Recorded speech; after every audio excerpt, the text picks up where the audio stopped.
Hello everyone, you are welcome back on MDN Education. Today in this video we are going to discuss from the diary of Anne Frank written by Anne Frank for class 10th. As you know that we are discussing its NCERT solution. So let's start. The first question is Anne says teachers are most unpredictable and is Mr. Kissing unpredictable? How? तो any कहती हैं कि teachers जो हैं वो unpredictable हैं, मतलब अनिश्चित हैं, अविश्वसनीय हैं। अनप्रेडिक्टेबल, प्रेडिक्टेबल क्या होता है? विश्वसनीय है। या फिर ये कहें कि ऐसा व्यक्ति जिसके बारे में, मतलब कोई अभी ऐसा काम जिसके बारे में भविष्यवाणी ना की जा सके। ठीक है, तो अविश्वसनीय है वो। ठीक है, अनप्रेडिक्टेबल है, उनके बारे में कुछ नहीं कहा जा सकता। ठीक है, and is Mr Keesing unpredictable? तो क्या मिस्टर किशिंग अनप्रेडिक्टेबल हैं? हाउ? तो कैसे? Anne says that teachers are the most unpredictable beings. Anne कहती है कि टीचर्स हैं जो वो एक सबसे ज़्यादा अनप्रेडिक्टेबल बीइंग है। ठीक है, एनी कहती है कि टीचर्स हैं जो वो सबसे ज़्यादा अनप्रेडिक्टेबल बीइंग्स हैं, सबसे ज़्यादा अनिश्चित या अविश्वसनीय प्राणी हैं। ठीक है, मतलब अकथनीय या फिर अवर्णनीय प्राणी हैं, मतलब उनके बारे में कुछ नहीं कहा जा सकता कि वो नेक्स्ट टाइम क्या करेंगे। ठीक है, what they would do is always uncertain, और जो वो करते हैं वो क्या होता है? वो अनसर्टेन होता है, वो अनिश्चित होता है। Mr Keesing Anne is maths teacher is also unpredictable. Mr Keesing जो कि एन के मैथ्स टीचर हैं वो भी अनप्रेडिक्टेबल हैं। He finds a strange way to cure Anne's habit of talking too much in his class. और वो अपनी क्लास में एने के बहुत ज़्यादा बोलने की आदत को क्या करना चाहते हैं कि स्ट्रेंज तरीके को पाते हैं। वो देखते हैं कि एने है जो क्लास में बहुत ज़्यादा बोलती है। ठीक है, उसकी जो हैबिट है वो क्या है? बहुत ज़्यादा बोलने की है, मतलब वो एक चैटर बॉक्स है, वो एक टॉकेटिव है। ठीक है, and he gives her extra homework as a punishment, और पनिशमेंट के रूप में वो उसको एक्स्ट्रा होमवर्क देती हैं। He gives her to write essay on chatterbox in three different forms. तो तीन अलग अलग फॉर्म में वो उसको चैटर बॉक्स के ऊपर ऐसे लिखने के लिए देते हैं। बट एवरी टाइम एने justified her habit of talking too much, लेकिन हर बार एने अपनी बहुत ज़्यादा बोलने की आदत को जस्टिफाई करती है। It is only at the end of the third essay that Mr. Kissing allows Annie to talk in his class. और ये क्या होता है? It is only at the end of the third essay. और ये third essay के and में ऐसा होता है कि मिस्टर किसिंग एने को अपनी क्लास में बोलने की परमिशन दे देता है। Thus Annie finds that Mr. Kissing is unpredictable. इस प्रकार एनी पाती हैं कि मिस्टर किसिंग क्या है? अनप्रेडिक्टेबल है। पहले तो क्या करते हैं? पहले तो स्ट्रिक्ट टीचर के रूप में अपने आप को शो करते हैं।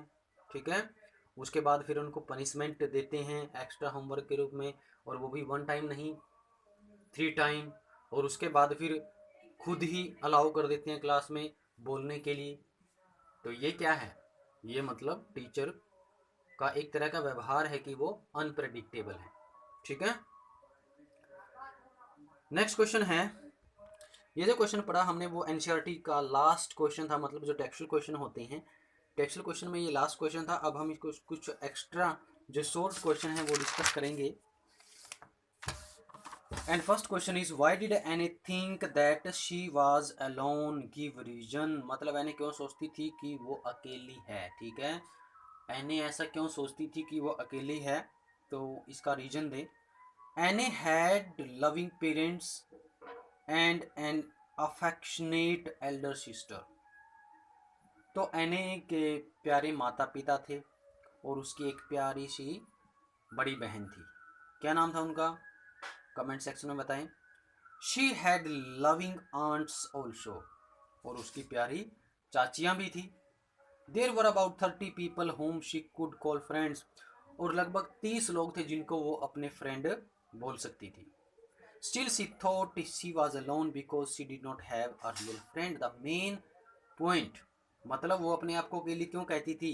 30 पीपल उनकी फैमिली में होने के बावजूद भी वो क्या कहती थी, अपने आप को अकेली अकेली सोचती थी। She considered herself all alone. ठीक है, तो वो ऐसा क्यों मानती थी? क्योंकि उनका उनका कोई रियल फ्रेंड नहीं था। ठीक है, उनका कोई ट्रू फ्रेंड नहीं था।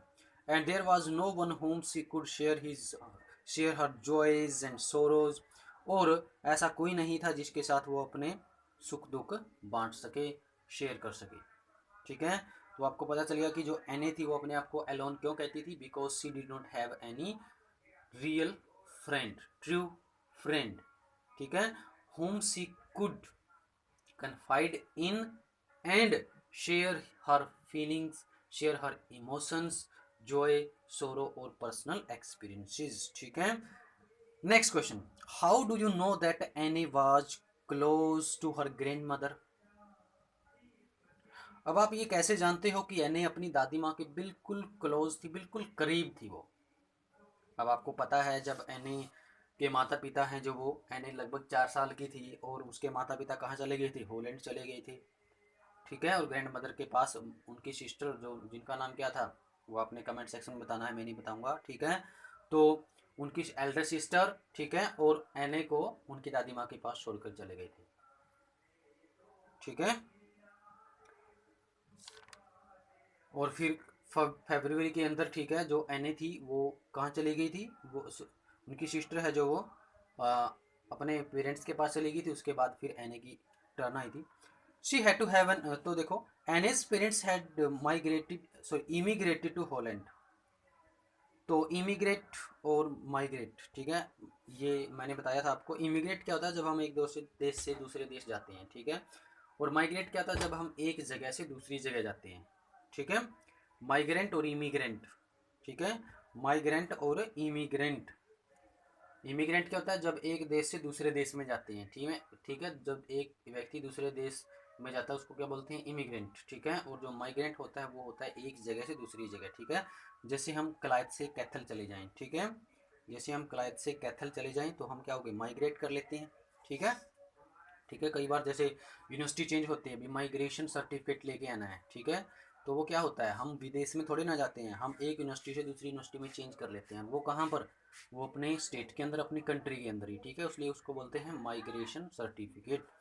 ठीक है, इमिग्रेशन क्या होता है? इमिग्रेशन जब हम एक देश से, जैसे इंडिया से हम किसी और दूसरे देश में जाएं। ठीक है, तो Anne's parents had immigrated to Holland. तो एने के जो माता पिता थे कहाँ से बिलोंग करते थे? वो पहले कहाँ से बिलोंग करते थे? नीदरलैंड से। यस, ठीक है, एम्स्टर्डम में, हमने स्टार्टिंग में पढ़ा था ना, एम्स्टर्डम में। ठीक है, एम्स्टर्डम जो कि नीदरलैंड्स की कैपिटल है। ठीक है, तो वो हॉलैंड चले गए।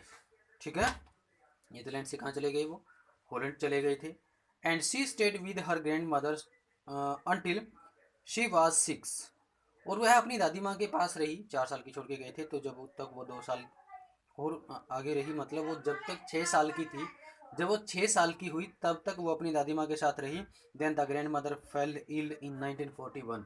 और उसके बाद 1941 के अंदर दादी माँ बीमार पड़ गई थी। And she had to have an operation, और उनको ऑपरेशन करने पड़े थे। ठीक है, उनका ऑपरेशन करना पड़ा था। एंड सी डाइड इन जनवरी 1942, और 1942 में उनकी डेथ हो गई थी। ठीक है, जनवरी 1942 के अंदर उनकी डेथ हो गई थी।